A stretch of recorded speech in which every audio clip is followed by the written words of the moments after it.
Bem, pessoal, falando sobre outra equipe que também figurou ali entre os 4 primeiros colocados, hoje está naquela fase ali, digamos, de buscar novamente uma afirmação dentro da competição, que é a equipe do Serrano. Eu estou recebendo aqui no estúdio, né, o Rafael Copete, o goleiro, e também o meio-campista Renato Diniz, para a gente bater um papo sobre esse campeonato.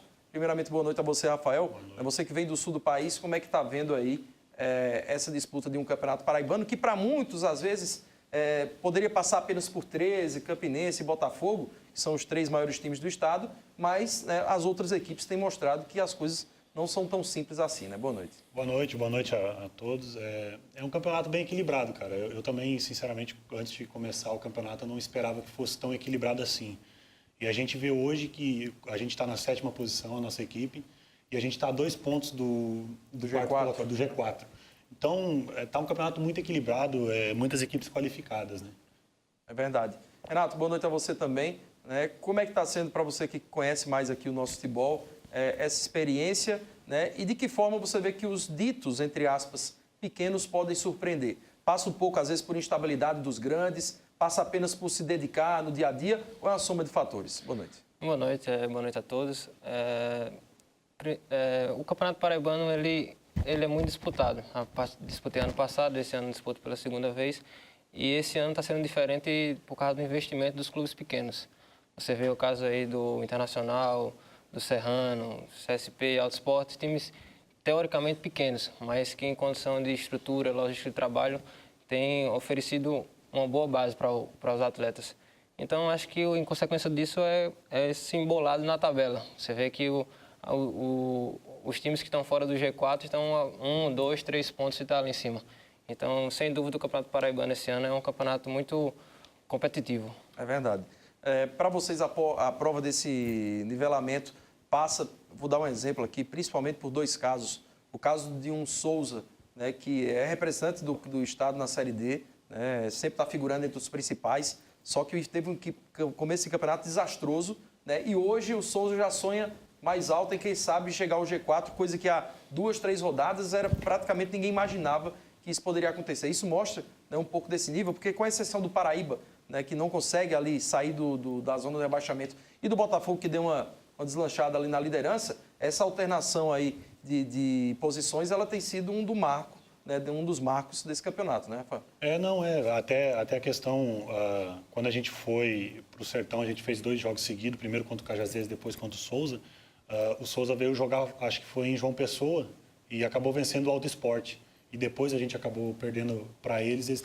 Hoje eles também pensam por quê? Porque o campeonato está tão equilibrado que as equipes que estavam embaixo, que começaram a ganhar, que ganham 2 jogos seguidos, elas começam a sonhar com algo mais. Isso é em todas as situações. Você falou do Paraíba, mas o Paraíba hoje tem 6 pontos, se eu não me engano. Pois é. Mas se daqui a pouco emplacar 2 vitórias seguidas, pode também sonhar.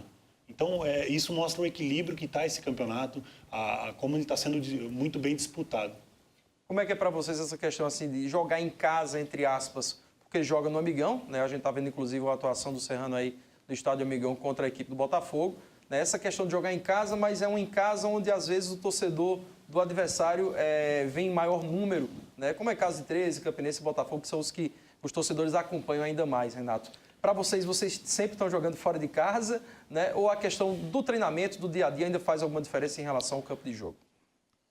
Sem dúvida, o Amigão, eu acho que vai ser em casa na teoria, porque a torcida do Campinense vai estar em maior peso, mas eu acho que isso só engrandece a partida.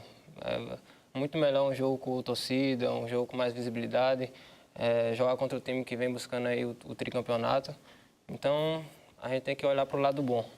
Com certeza. Para quem quer, digamos, disputar uma competição que para muitos não tem tanta visibilidade, essa questão da competitividade, que é o lado bom, né, para quem gosta realmente do futebol, né, ela passa justamente por grandes jogos, né? Eu queria que vocês pontuassem um pouco aquele Serrano que começou o campeonato, né, contra um Campinense, que depois o próprio Campinense não era mais aquele, né, porque teve dificuldades, e o próprio Serrano mostrou que não era aquele da estreia. A estreia é um jogo diferente, né, como a gente fala às vezes, Rafael, que o clássico é um jogo atípico às vezes, um jogo totalmente diferente, é um campeonato dentro do campeonato. A estreia muitas vezes não reflete, né, o que o time pode dar ou o que deixou de dar?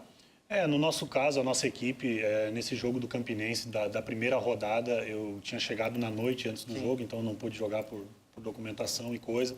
E a gente jogou com um time muito desfalcado, 7, 8 jogadores que estavam irregulares. O próprio Renato também estava fora por uma lesão e coisa.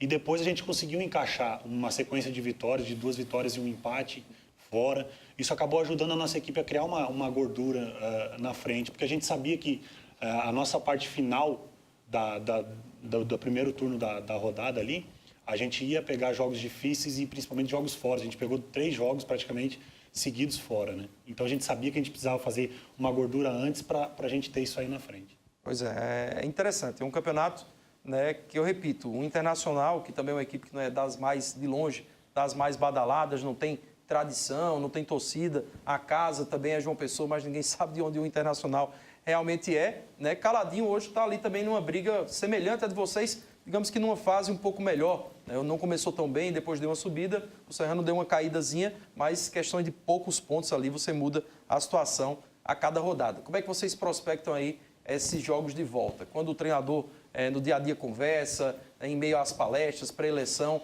ele se baseia apenas no dia do jogo, Renato, no próximo adversário, é passo a passo, ou às vezes se tem um plano? É lógico que todo time entra para ganhar qualquer partida, né? Mas quando vê na tabela o que tem pela frente, tem aqueles jogos que encaram como mais decisivo ou cada jogo é igual?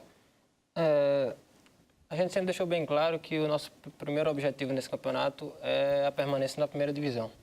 Então, partindo desse ponto, alguns jogos a gente pode lidar como um confronto direto para quem quer o mesmo objetivo. Isso. Então, tem alguns jogos que a gente precisa pontuar, realmente, e tem outros jogos que a gente também precisa pontuar, mas a gente sabe da diferença, da grandeza dos clubes, dos investimentos. Tanto, né? Então, mas cada jogo com sua importância, a gente sabe que o próximo jogo é um jogo difícil, como todos os jogos daqui para frente vão ser difíceis.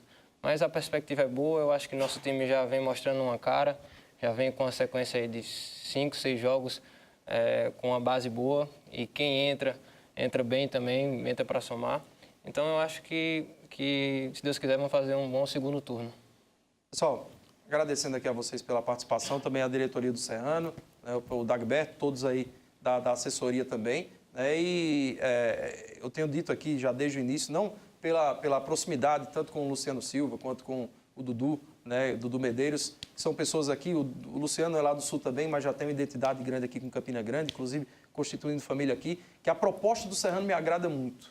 É uma proposta diferenciada, que traz jogadores de fora, mas que não deixa de valorizar o jogador da terra. Então, são propostas assim que me agradam. E torço para que pelo menos permaneça assim, para que a gente veja uma continuidade. Até porque a gente tem mostrado aqui que o Serrano tem se preocupado em investir em categoria de base também, né? Então, é uma perspectiva de crescimento de trabalho que valoriza também quem é aqui da região, né? E eu acho que isso aí, essa mescla, tem que dar certo. Eu acho que o futebol paraibano precisa de situações como essa, né? E não de times aventureiros. Isso aí é uma posição muito própria minha, de times só de empresários, né, que venham aqui para não deixar nada de produtivo. Então, boa sorte a vocês. Vocês têm essa responsabilidade também, né, de levar um projeto sério à frente, né? A gente agradece a oportunidade de estar aqui no programa, e a gente espera cumprir o nosso objetivo aí no campeonato.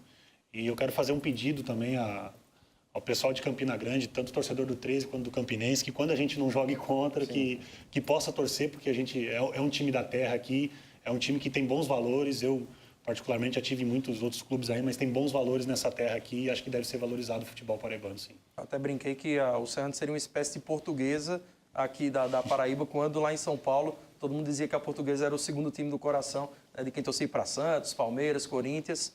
Então, boa sorte também, viu, Renato? Obrigado. Aproveitando a deixa, só um número importante, o nosso elenco ele tem 80% dos atletas da casa. Então, como você falou, é um projeto que vem valorizando os atletas de Campina Grande, e a gente quer ser o time simpático, aquele time que todo mundo se simpatiza e vai para o campo torcer. Então, obrigado pelo espaço, obrigado a todos aí.